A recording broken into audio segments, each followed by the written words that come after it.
વાલાવાડી જય સવેન જય Shri Krishna good afternoon 1:30 વાગ્યો છે બ્લોગ સ્ટાર્ટ થાય છે 1:30 વાગે back to my YouTube channel સ્વાગત છે તમારા બધાનો કબાટ ખાલી કરી નાખ્યો છે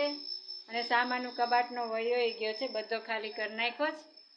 બસ હવે કબાટ ફેરવવાનું છે બપોરે સેટી ફેરવવાની છે અહીંયા ઉપરથી પણ બધું વયું ગયું છે સામાન આ બાજુ બધું હતું એ વયો ગયો હેલો એવરીવન 3:30 વાગ્યા છે ને આજે અમે પહેલી વાર 3:30 વાગે ચા પી પણ આ શું બધું ખાલી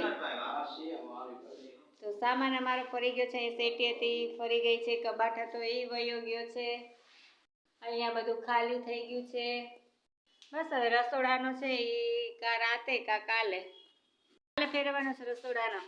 તો કાલ સવારે રસોડાનો આ ઉપરના વાસણ છે એ બધા કાઢી અને ઉટકી નાખવા છે હમણાં જ કરવું છે ફટાફટ કરી લઈએ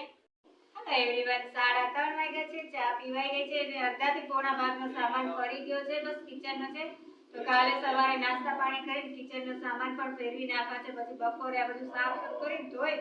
અને મકાને સોંપી જાય તો બસ આજનો લગભગ કાલે કદાચ બ્લોગ મારો આ મકાનમાં આ ઘરમાં થશે પછી આવતા જે બ્લોગ થશે એ નવા ઘરે હોમ ટૂર કરીશ પણ મારું બધું ગોઠવાઈ જાય મારો સામાન પછી હું તમને હોમ ટૂર દઈશ અને ક્યાં રાખ્યું છે એ પણ હું તમને કહીશ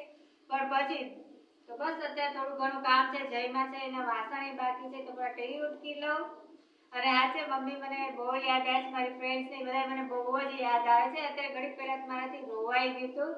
ત્રીજો દિવસ આજે છે પણ મને બહુ યાદ આવે થોડા દિવસ એમ લાગશે પછી સેટલ થઈ જાય ધીમે ધીમે તો ચાલો વાસણ ઉટકી લે પછી મળીએ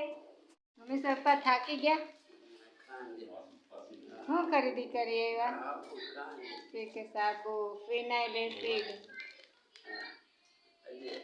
હરડે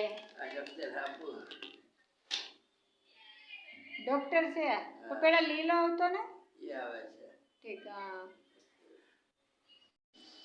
હે ગાઈસ તો અહીંયા સેવનું શાક મારું મેં વઘાર્યું છે રસો ઉકળે છે પછી સેવ નાખ દો અહીંયા ભાખરી થઈ ગઈ પાપડ શેકવાના છે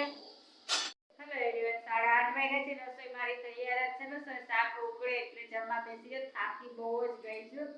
કારણ કે સામાન ફેરે ને એટલે થાકી જવાય તો બસ ચાલો બધા જમવા અને કાલે પાછા વહેલા ઉઠીને થોડુંક હજી ફેરવવાનું બાકી છે થોડુંક ફેરવી નાખીએ આ બધું ધોઈ કાઢવી નાખું રૂમ રસોડું ને બધું પછી એને ચાવી સોંપી દે તો આ તમારો બ્લોગ અહીંયા પૂરો કરીશું કાલે પાછા મળશે ના બ્લોગ સાથે જશે જય સ્વામિનારાયણ